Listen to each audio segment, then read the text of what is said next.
Lonely, single mom. Drove a drunk CEO. Millionaire home. Never expected he'd fall for her and change her life forever.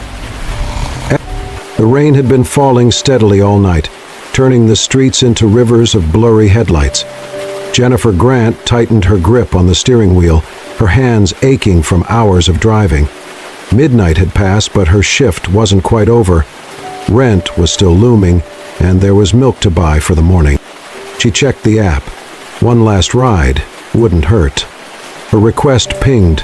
Priority pickup at the Astra Grand Hotel, the most luxurious spot downtown. She glanced at the rain outside, sighed, and tapped accept. High-end clients usually tipped well. She could use every cent. Jennifer lived in a rundown apartment on the city's edge. She juggled night shifts as a rideshare driver and daytime hours as a diner waitress. Every long shift, every aching muscle, was for her 5-year-old son, Lucas, the light of her life, lover of dinosaurs and bedtime rocket stories. She pulled up to the hotel's glowing entrance. Guests in evening gowns and tuxedos lingered beneath golden lights, umbrellas overhead, laughter bouncing off marble. Her eyes scanned the crowd, then landed on a man standing slightly apart. Tall, dark suit, damp hair, bow tie undone, a glass in his hand. He wasn't moving, just staring at the pavement like it had disappointed him. She checked the name, Logan R., then rolled down the window. "Are you Logan?" she asked, raising her voice over the rain. He looked over, eyes red-rimmed but steady. Without answering, he got into the back seat and closed the door. "I just want to go home," he muttered. Jennifer nodded. "Sure thing." The app had already loaded the destination, an exclusive neighborhood in the hills. She'd never driven that far up before. They rode in silence, the city slipping past in reflections on wet glass. After a while, his voice broke through the quiet. "Do you ever feel like everyone's pretending?" he asked. "Like no one cares unless there's something in it for them?" Jennifer glanced in the mirror. "More than you'd think." He waited. "I drive strangers all night," she continued. "Most barely look at me. But I keep showing up. My kid needs the lights on. That's the truth." "What's his name?" "Lucas." "5," he repeated. "That's a good age. Kids still believe in good things." Does," she said softly. "I'm trying to protect that for as long as I can." He leaned his head against the window, his voice lower. "Must be nice, being needed, just for who you are." She studied him in the mirror, polished, expensive, but somehow hollow, like someone who had everything but peace. She didn't know he was Logan Reed, CEO of one of the biggest rising tech empires in the country. To her, he was just a man trying to hold it together for one more night. When they reached the gates of a sleek, glass and stone mansion tucked high in the hills, Jennifer slowed to a stop. She turned around. He was fast asleep, head tilted, mouth slightly parted, one arm resting across his lap. She hesitated. Should she wake him? Instead, she reached behind her seat and pulled out her faded denim jacket, the one she always kept in case the car heater gave out, and gently placed it over his chest. Then she stepped into the rain, walked up to the intercom, and pressed the button. A voice answered, crackly and formal. "Yes? I brought Mr. Reed home. He's asleep in the car. Could someone come get him?" "Right away." Minutes later, a man in a dark uniform came jogging down the driveway with an umbrella. Jennifer opened the door. "He's fine," she said. "Just tired." The man nodded and carefully helped Logan out, supporting him as they disappeared into the quiet warmth of the house. Jennifer slid back into the driver's seat, rain dripping from her sleeves, and drove off into the night. She never asked who he really was, never cared what kind of empire he ran. To her, he was just a man who needed a ride home. And sometimes that was enough. Logan Reed woke to the scent of fresh linen and the soft tap of rain against the wide glass panels of his bedroom. His head ached, his mouth was dry. The last thing he remembered was the gala. Loud music, empty conversations, and too many fake smiles. He sat up slowly, gray morning light spilling through the windows. On the bench near the door was a folded denim jacket, not his. Next to it, a small piece of paper. The handwriting was neat and slanted. "I brought you home safely. No extra charge. Sleep well. Jennifer G." Logan stared at the note, oddly moved. People who saw him vulnerable usually wanted something. This woman had left nothing behind but kindness and a signature that felt more like a whisper. Later that morning, still unsettled, Logan checked the rideshare app. Jennifer Grant, 5 stars, a modest profile and a familiar license plate. He asked Daniel, his assistant, to find out more, where she might work during the day. Not to pry, just curiosity. By noon, they were standing outside a small diner on 5th and Cedar. It smelled like coffee and bacon and the kind of years that clung to tile and booths. The rain had eased, leaving the street damp and quiet. Inside, Jennifer moved behind the counter, blonde hair tucked into a brown visor, carrying a tray of mugs. When she turned and saw him, her steps faltered. He smiled. "Hi, hope I'm not interrupting." She looked between him and his assistant, confused. "You're the guy from the hotel." "Logan Reed," he confirmed. "I wanted to thank you for getting me home, and for the note. And this," he held up the jacket. She nodded at it. "I figured you'd want it back. I don't usually leave notes, but you looked like someone who needed a little kindness." Daniel took a seat at the far end of the counter, giving them space. Logan leaned on the counter, casual but sincere. "Would you let me take you to lunch, as a real thank you?" Jennifer wiped her hands on her apron, shaking her head gently. "Thanks, but I can't.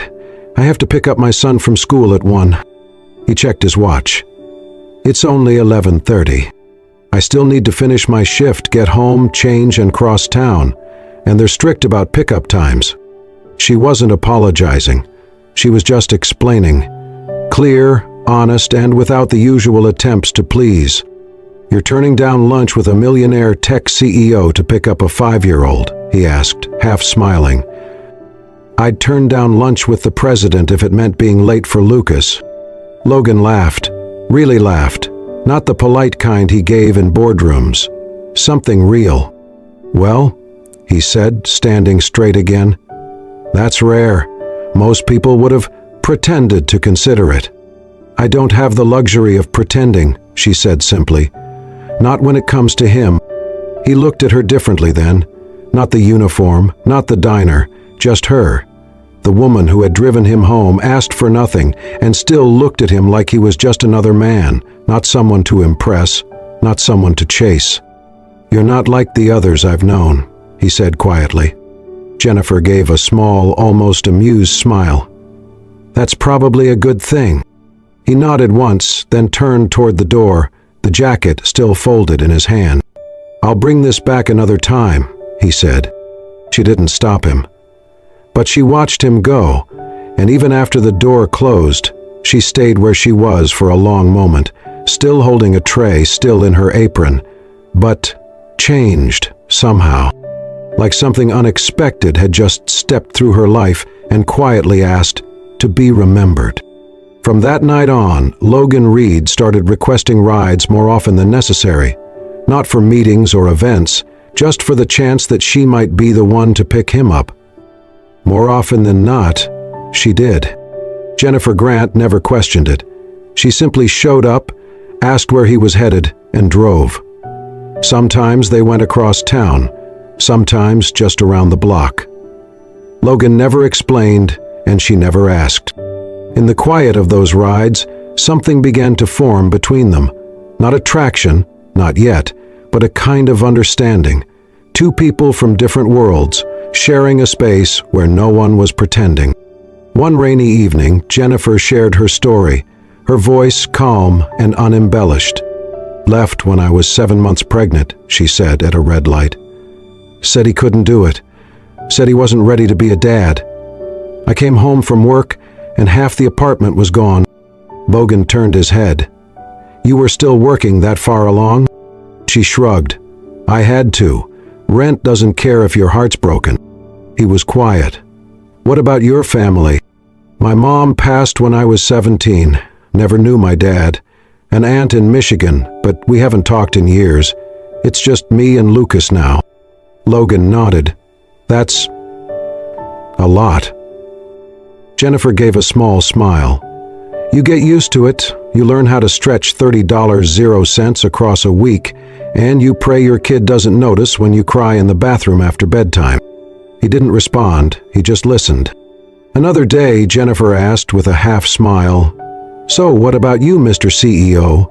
Big house, personal chef, helicopter on standby? Logan chuckled. Yeah, all that. But you know what I don't have? She glanced at him in the mirror. What? People I trust. Her smile faded. That's worse than not having a chef. My best friend tried to sell out the company behind my back. 6 years of work gone in a handshake. My parents? They only call when they need a photo for their charity. They don't care how I am, just that I still look like someone successful. Jennifer didn't reply. She just gave a quiet nod, the kind that said, I hear you. I built something big, he added, but some nights it feels like I built a glass tower I can't escape. Everyone sees me, but no one really gets in. She said, barely above a whisper, That's the loneliest kind of home. Then one Wednesday, everything shifted. Jennifer picked Logan up from a downtown office building. Her hands trembled slightly on the wheel, her voice thinner than usual. You okay? He asked. No. Lucas has a fever. The daycare called. I was supposed to take another ride after this, but I need to get to him. Go, he said without hesitation. I'll come with you. She paused, uncertain, but something in his voice made her nod. They drove in silence. When they arrived, Jennifer rushed into the brick daycare tucked behind a library. Logan waited in the car, watching the door. She returned minutes later, carrying Lucas, flushed and half asleep in her arms. Without a word, Logan got out and opened the passenger door. Let me drive, he said. She blinked. Wait, what? You shouldn't drive like this. Where's the hospital? She gave him directions. He took Lucas gently, buckled him in, and drove with steady hands, eyes sharp on the road. At the ER, Jennifer held her son and disappeared behind the double doors. Logan sat in the waiting room and stayed. 4 hours passed. People came and went. Nurses called names, phones rang. Logan didn't move from his spot in the corner, her old denim jacket folded neatly in his lap, the same one she had once used to cover him. When Jennifer finally stepped out, tired but relieved, Lucas asleep in her arms, she saw him. You stayed, she said, voice hoarse. Logan stood. Of course I did. Her eyes welled, but she only nodded. No one's ever done that before, she said, barely above a breath. He gave her a small, quiet smile. Now someone has. It started with a blurry photo. Logan was walking out of the children's hospital beside Jennifer, one hand resting lightly on her back as she carried Lucas in her arms. The lighting was poor, the image grainy, but it was enough. Within 24 hours, the tabloids were buzzing. Tech mogul's secret family? Who is the blonde with the baby? Billionaire CEO, seen, leaving hospital with unknown woman and child. Jennifer saw the headline during her lunch break at the diner. Her stomach turned as she read the comments beneath the article. Speculation, assumptions, judgment. Some painted her as a gold digger. Others called her the mystery nanny. No one got it right. She wanted to crawl under a rock. Later that evening, as the rain returned in soft, misting sheets, her phone buzzed. A message from Logan. Can we talk? She met him at a quiet cafe tucked in the corner of a bookstore, one of the few places in the city that felt untouched by scandal. Logan was already there, seated in the back, a baseball cap pulled low over his face. He looked up as she approached, his expression unreadable. I'm sorry, he said before she even sat down. I didn't mean for this to happen. Jennifer took the seat across from him, folding her arms. You didn't take the photo. No, but I should have known someone would. She nodded, biting the inside of her cheek. It's not just the photo. People at work are whispering. My boss gave me this look today. Like I've done something wrong just by knowing you. I want to fix this, he said gently. Which is why I'd like to make you an offer. She blinked. What kind of offer? I want you to be my temporary personal driver, officially. I'll handle the media, but I want you to be safe, and I want to give you some space from all the noise. The pay would be, well, more than you're making now. She stared at him. More? 5 times more, actually. You could drop the diner job, set your own hours, be with Lucas more. Jennifer exhaled. Logan. I know how that sounds, he said quickly. But this isn't charity. I trust you. I'm comfortable with you behind the wheel. You don't fake anything, and I don't have to pretend either. Her throat tightened. She wanted to say yes. God, she wanted to say yes. But something inside her froze. I can't take money from someone just because they feel bad for me, she said, her voice low. He leaned in. Do you think this is pity? Think maybe you feel responsible for me now, because I showed up when you were vulnerable, because you owe me something. Logan shook his head. Jennifer, I don't want to rescue you. I want to work with you. I want a partner who doesn't look at me like a walking bank account. Do you know how rare that is? She blinked back emotion, swallowing hard. It just feels like too much. Can I ask you something? He said, voice quieter now. And you don't have to answer. She nodded slowly. When's the last time someone asked you what you wanted? Not what Lucas needs, not what your job demands. Just you. Jennifer Grant. Do you even remember? Her breath caught. No, she whispered. I don't remember. He leaned back, watching her closely. Then maybe that's the problem. You've spent so long surviving, you forgot you're allowed to want something for yourself. That broke something open. Jennifer turned her face away, but the tears slipped down anyway. Not loud, not messy. Just soft, silent acknowledgement of everything she had buried for too long. No one had ever asked her that before. What do you dream of, Jennifer? She wiped her cheek with the back of her hand, forcing a shaky smile. You make it really hard to say no, you know that? I'm okay with hard, Logan said softly, as long as it's real. She looked at him, eyes still glassy. Then let's try real. Jennifer hadn't said yes immediately. It took her 2 full days, several quiet walks with Lucas, and 1 long night staring at her cracked apartment ceiling before she finally accepted Logan's offer. When she showed up in his office garage the next Monday, dressed in black slacks and a clean button-down shirt, Logan only gave a small nod. No speeches, no celebration, just quiet understanding. For the next few weeks, Jennifer became part of his world. She drove him to meetings, waited outside glass-walled boardrooms, and occasionally stepped inside to hand him a file or retrieve a tablet. At first, no one looked at her. Then they started noticing her. The woman who didn't speak unless needed, who always knew where his next stop was, who adjusted his calendar before his assistant even asked.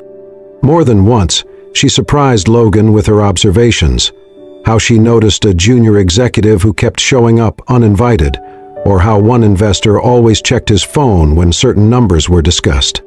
You pay attention, Logan said one day as they left a pitch meeting. I have to, she replied. In my world, missing a detail could mean missing a paycheck. He smiled at that, and for the first time in a long time, it felt like someone was watching out for him. He grew used to her presence, not just professionally, but personally. Her calm steadiness in the car rides, the way she would remind him to eat lunch, or tell him gently when his tone was too sharp in a meeting.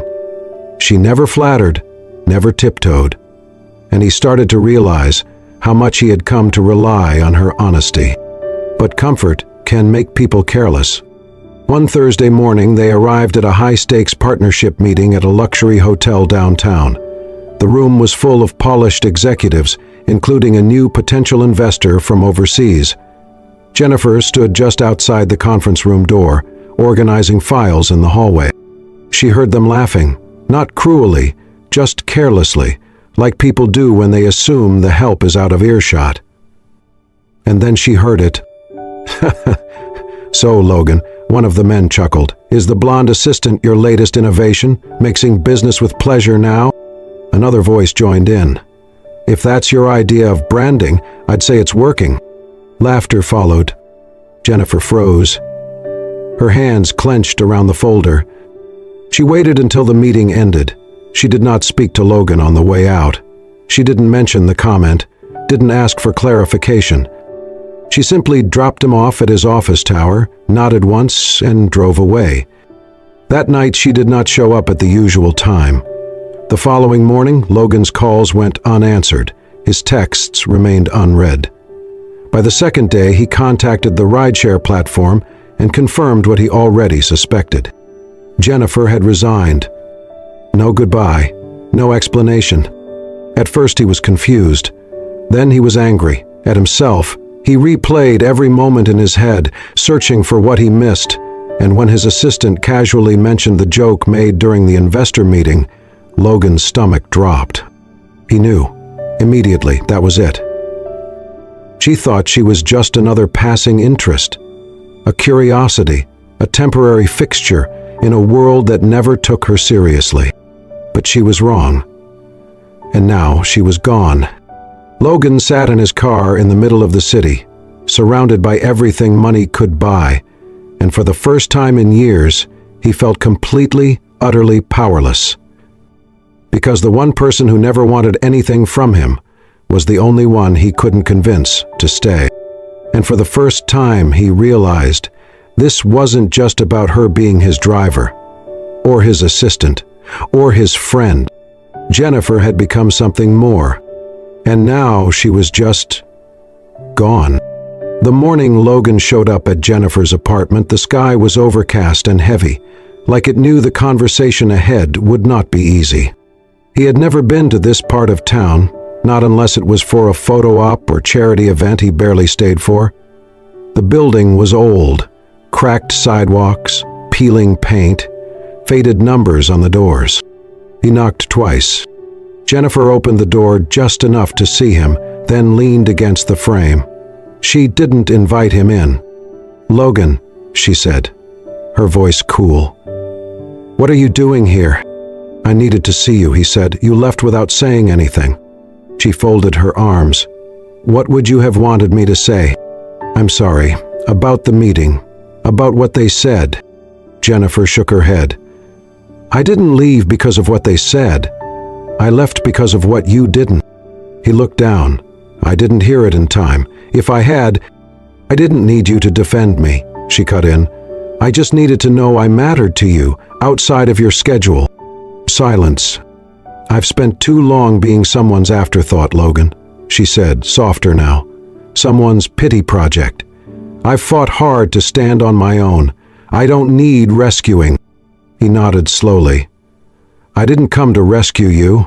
I came because I miss you, because I made a mistake, and because I need you, not because I'm lonely, but because I'm more myself around you than I've ever been." Her expression didn't change. "Goodbye, Logan." And she gently closed the door.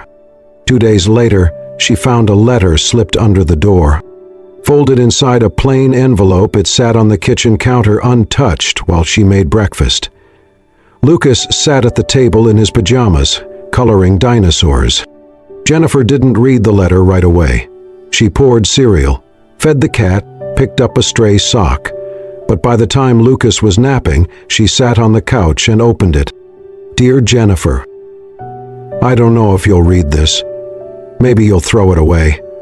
But there are things I need to say, and this is the only way I know how. I used to dream about a life where I mattered, not for what I built, but for who I was. I imagined having a family, not for the cameras, for the quiet parts, a wife who saw me, a child who looked at me like I was something good. When I met you, you didn't see a CEO. You saw a tired man who needed to get home. And since that night, nothing has felt the same. It's felt lighter, truer. I don't want to fix you. I don't want to change you. I just want to know you again. I miss your honesty. I miss Lucas's laugh. I miss you. If you can forgive me, I'd like a second chance. Not to prove anything, just to be someone worthy of sitting across from you again. Logan. Jennifer folded the letter slowly. Her throat tightened.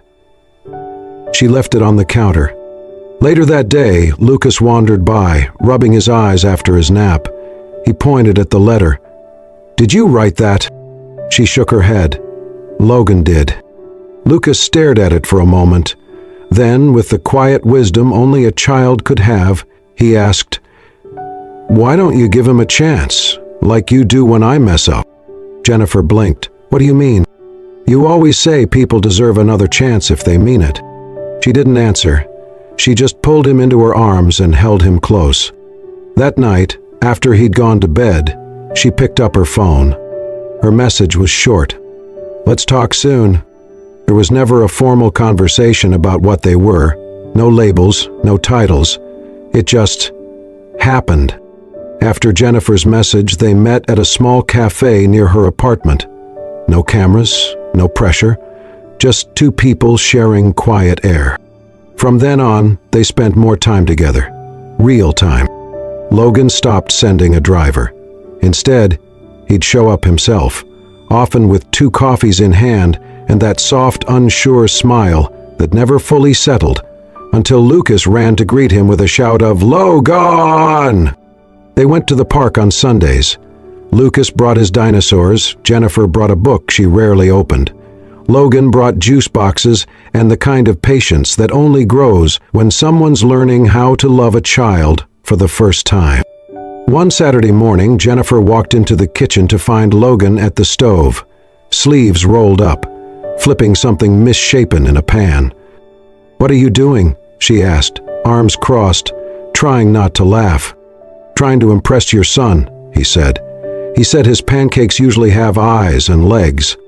Jennifer laughed, freely, fully, and it caught Logan off guard. He paused to watch her, and for a moment the kitchen felt like home.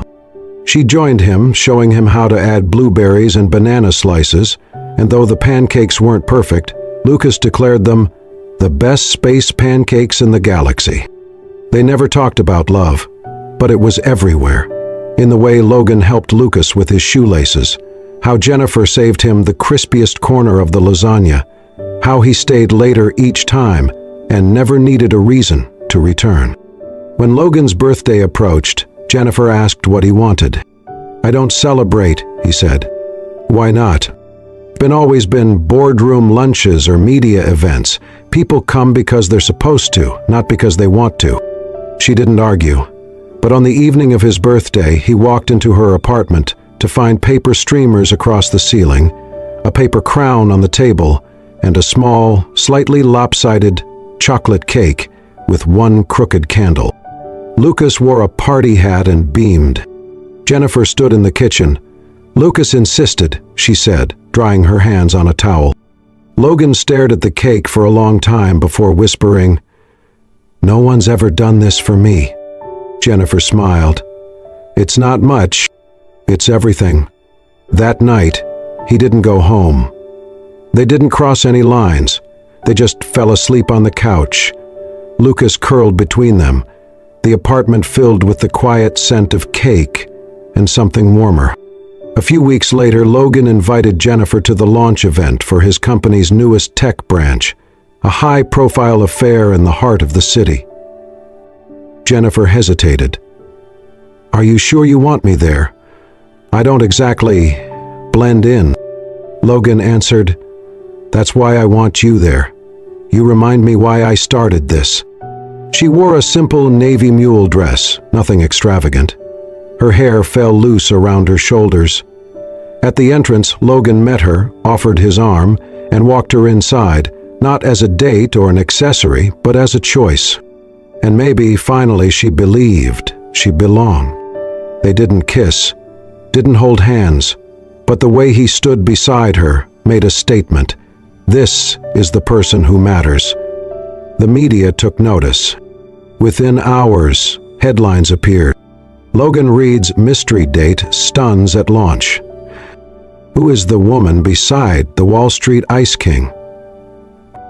CEO softens, and she's the reason. Logan didn't respond to any of it. But when Jennifer scrolled through one article titled, "The Woman Who Changed the Coldest Man in Tech," she laughed. "You're famous again," she teased. Logan smiled at her, something quiet and steady behind his eyes. "Not because of what I built this time, but because of who I'm building with." That night, Lucas was already asleep when they returned. The city lights blinked softly outside her window. Jennifer curled into Logan's side on the couch, the warmth between them quiet and real. Life wasn't perfect, but it was theirs. And that made all the difference. The park had not changed. Same bench by the duck pond. Same rusted swings. Same food truck still selling average sandwiches that tasted better under the open sky. Jennifer sat beside Logan, her shoes brushing gravel. Lucas ran across the grass chasing squirrels, his laughter echoing through the trees. "This is where it all started," Logan said, handing her half of a sandwich. "The first time I realized I could breathe again." Jennifer smiled. "The day Lucas spilled juice on your $2,000 0-cents shoes." "Still worth it," Logan replied. He paused, then added, "Feels like the right place for something else, too." He pulled a small box from his jacket pocket. Jennifer's breath caught. No grand gesture, no speech, just quiet certainty. Inside was a simple gold ring, no diamond, just one small engraving. "One day at a time." Logan looked at her, nervous but steady. "I'm not promising perfection. I'll mess up, but I promise I'll stay. Through the hard, the messy, the unknown." Jennifer looked at the ring, then at him. The same man who once sat broken in her car now looked at her like she was his whole direction home. "If you think I'm going to become some polished woman who fits into your world, charity galas, designer gowns, the answer's no.